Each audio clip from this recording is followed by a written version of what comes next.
Hello guys, welcome to Beck's channel. This is Lu.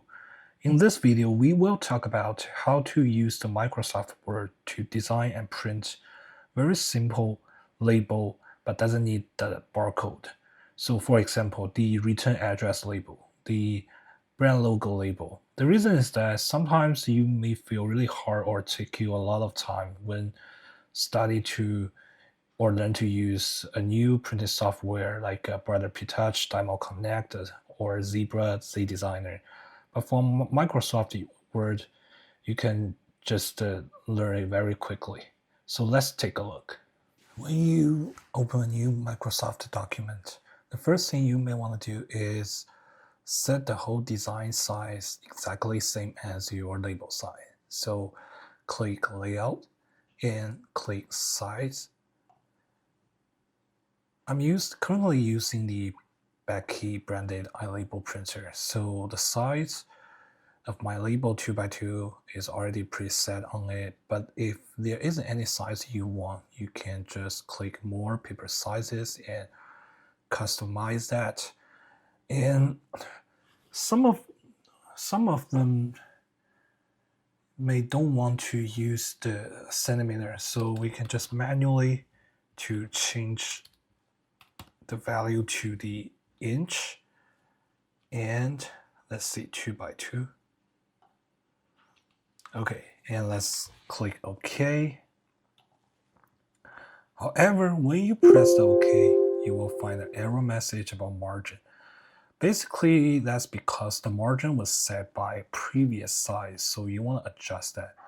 And in order to keep it simple, you can just change them to 0. When you change to 0, it doesn't matter if you choose the inch or the centimeter. So I think we'll be good. Let's click the OK. And there we go.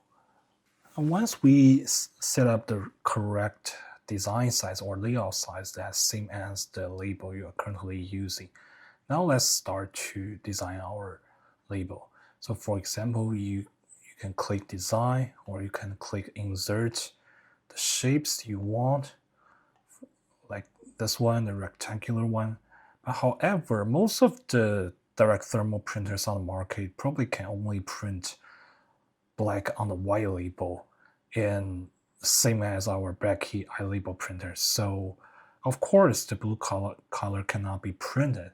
So I'm gonna change that to the black, and you can just change the fill, probably make it white, and you can also make no outline.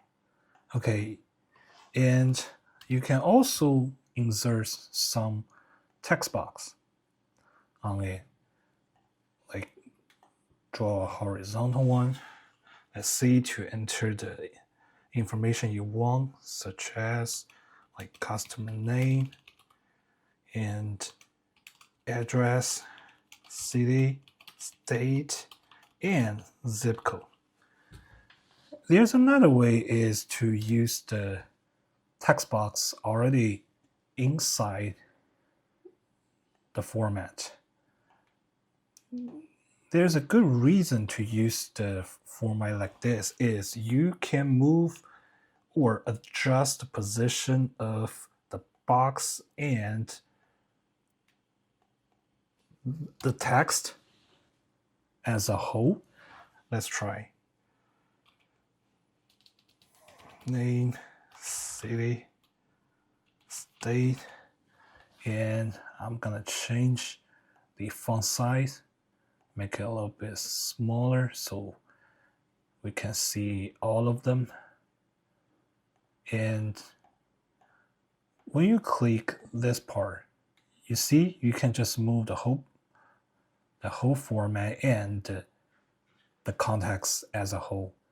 And you can also to make them align center, that's horizontally center, and align middle. Okay, and that's the vertically to align.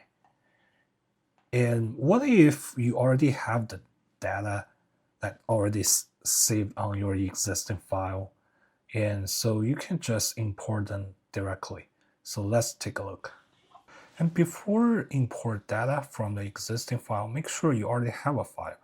So for me, I have a file named data. I got data on sheet 1, which are different data, and sheet 2, which is identical data.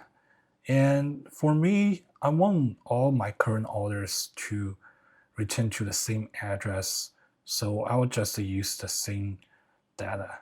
And let's go back to the okay. And you can click mailings, select recipients, use an existing list, and to choose the file that saves your data.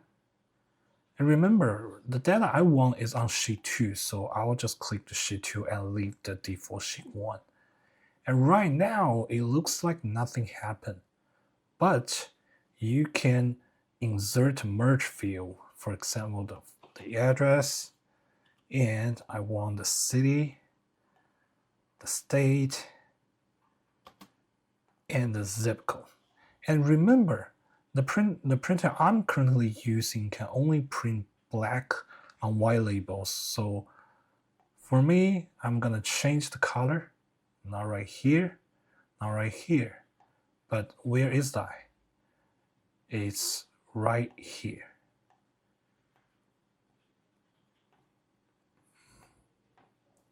Okay, there we go. Okay, and you may want to know how does it look like. Does your data really import to the label? So you can also click mailing and click the preview results. See how does it look like. If everything is good, then you can print now.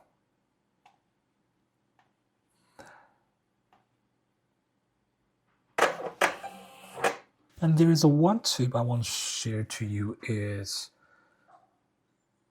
you can just put the paper size a little bit larger than the actual size. Like for example, my label is 2 by 2, so I'm just set it as 2.1 by 2.1.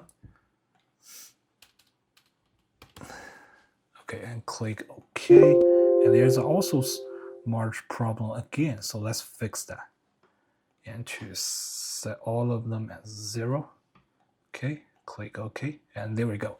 The reason is for printers that hold the labels outside of the printer, just like the Becky iLabel printer. The good thing is it is very compact. It takes a very limited space on your desktop.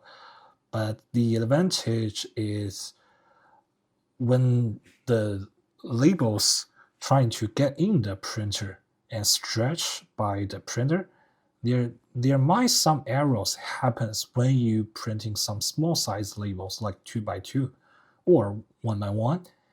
And these stretch force cause an error problem will make you feel like the alignment is not perfect when you print a series of labels. So what we really recommend is when you print small size labels like this, make sure to first set the layout size a little bit larger than the actual label size. And the second thing is to try to adjust a little bit when you test print some pages, or you can separate your 100 labels by 10 groups of 10 labels, and to every time you just print 10 pages or 10 labels at once, and to see if there are any alignment problem and to adjust them a little bit. And right here, you can adjust